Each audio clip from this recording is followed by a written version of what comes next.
Se você busca em ter seu próprio negócio e empreender no segmento que mais cresce no Brasil e lucrar até R$ 12.000 por mês, você precisa conhecer a Micromarket. Prazer, meu nome é Daniel, sócio fundador da Micro, e a gente é uma franquia de mercados autônomos. Esses mercados que funcionam com condomínios residenciais, empresas, hotéis, shopping e muito mais. A partir de R$ 60.000, você monta a sua unidade, fatura 24 horas por dia, 7 dias por semana, em horários flexíveis, sem a necessidade de ter funcionários. Eu sei que parece ser bom demais para ser verdade, mas só no Brasil já existem mais de 10 mil unidades de mercados autônomos em funcionamento. Na Micromarket, você tem o retorno do seu investimento a partir de 6 meses e uma rentabilidade de 20 a 30% ao mês. É uma grande revolução que vem acontecendo no varejo brasileiro, onde cada vez mais o consumidor busca conveniência, praticidade e segurança no seu dia a dia. Então, se você ficou interessado, entre em contato com o nosso time comercial, que a gente vai te dar todo o suporte e te mostrar como é fácil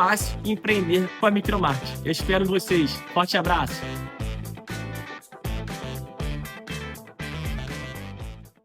Salve, torcedor vascaíno. Bom dia. É um prazer estar com você por aqui em mais um Acorda Vascaíno. Infelizmente, um Acorda Vascaínos pós-derrota do Vasco. Antes de eu começar a minha resenha por aqui, vou pedir um favor para você que não custa absolutamente nada. Senta o dedão no like. Iniciou o vídeo? Senta o dedão no like, compartilha nas suas redes sociais e deixa o comentário aí embaixo. Pois bem, torcedor vascaíno, o técnico Fernando Diniz fez aí a opção pela substituição do Nuno Moreira com o Verratti. E no meio de campo continuou o Hugo Moura no banco, jogando aí com o Tietê nessa função de segundo volante ao lado de Barros. E olha, torcedor, desde o início, sabe aquele jogo que você sabe assim, não vai dar? Ontem foi aquele jogo que tomou um sentimento assim que não vai dar. Inclusive, não sou eu que estou falando isso. O Fernando Diniz, na coletiva pós-jogo ontem, falou que o Vasco do início ao fim não mereceu coisa melhor do que essa derrota. E olha que poderia ter sido muito pior. Num jogo que o Vasco, nos primeiros 20, 25 minutos, o Léo Jardim já tinha feito 2, 3 defesas, uma até mais para um milagre. Depois o Vasco, de alguma maneira, tentou equilibrar o jogo e já no final do primeiro tempo sofre o gol do Botafogo através de um pênalti aí cometido pelo Carlos Cuesta. O Vasco vem para o segundo tempo e daí tem a alteração. Sai o Tietê, que não estava jogando bem, e lá vem Matheus França de segundo volante novamente. Lembrando que o Vasco ontem, no banco, tinha 4 volantes. Hugo Moura, Thiago Mendes, Paulinho, que estava lá, e Matheus Carvalho. E todos eles estão atrás da fila de um atacante jogando improvisado. Ah, Gian, mas o Vasco estava perdendo o jogo, que é o que o Diniz falou na coletiva, deixando claro que eu admiro o trabalho do Diniz, acho ele muito bom, só que isso não me deixa cego.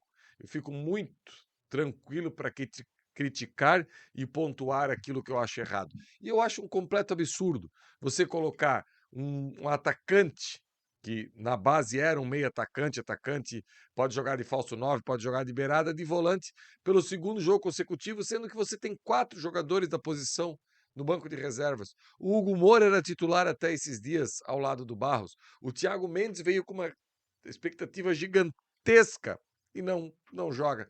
Enfim, o Diniz fez essa escolha e o Vasco ficou desorganizado. Tomou o segundo gol numa bola que o Hugo Moura foi lá na frente, o Ryan tocou nas costas de contra-ataque e o terceiro gol já foi aquela história de, sabe, foi uma consequência? Sim, o terceiro gol foi uma consequência.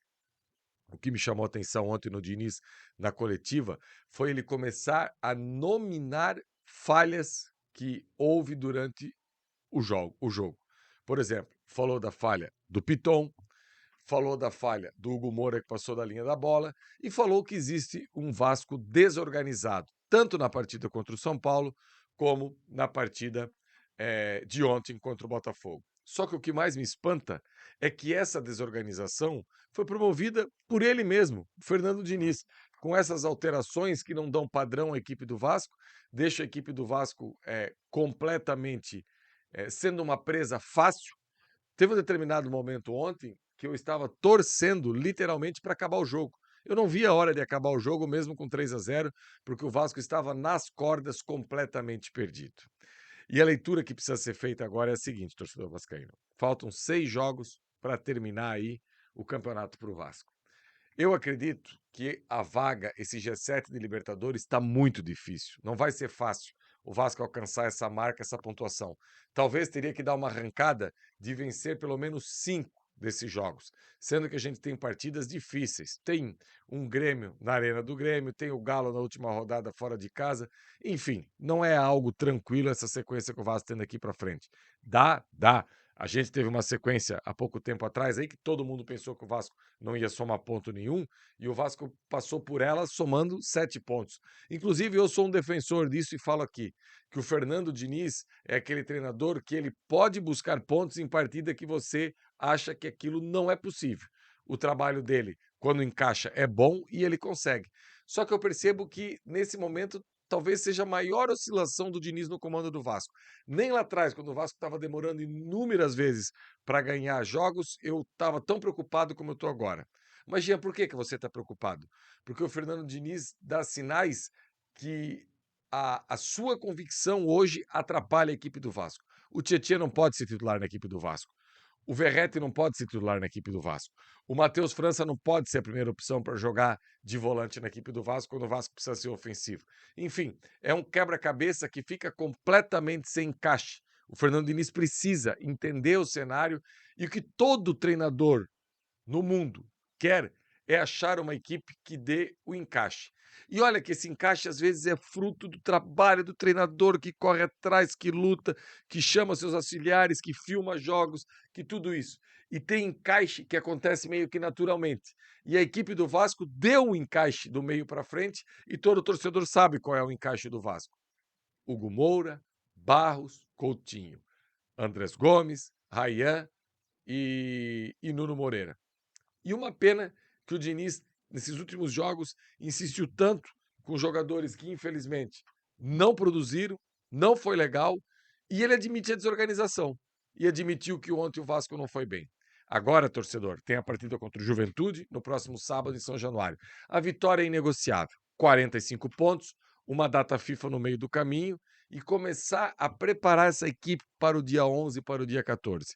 Volto a falar, o Vasco não pode deixar todo o combustível pelo caminho nessas próximas 6 rodadas e esquecer daquilo que a gente precisa de combustível, que é essa semifinal e depois a final da Copa do Brasil. É muito possível? É, mas para isso o Vasco vai precisar ter um elenco inteiro. E eu tenho muito medo que o Fernando Diniz está deixando algumas peças pelo caminho, nominando falhas, improvisando jogadores, utilizando outros pouquíssimos tempo, dando poucas minutagens, enfim. Essa é a leitura que eu faço do Vasco nesse momento. Uma equipe que estava em lua de mel com sua torcida e agora o torcedor, mais uma vez, já volta com aquele papo que será que o time é tão bom mesmo? Ou esse Vasco que vem se apresentando e que perdeu os 2 últimos jogos é o que a gente vai ver aqui para frente? Eu ainda acredito muito no trabalho do Diniz e muito nesse elenco, mas no futebol não dá para esperar. A resposta precisa ser positiva um quanto antes.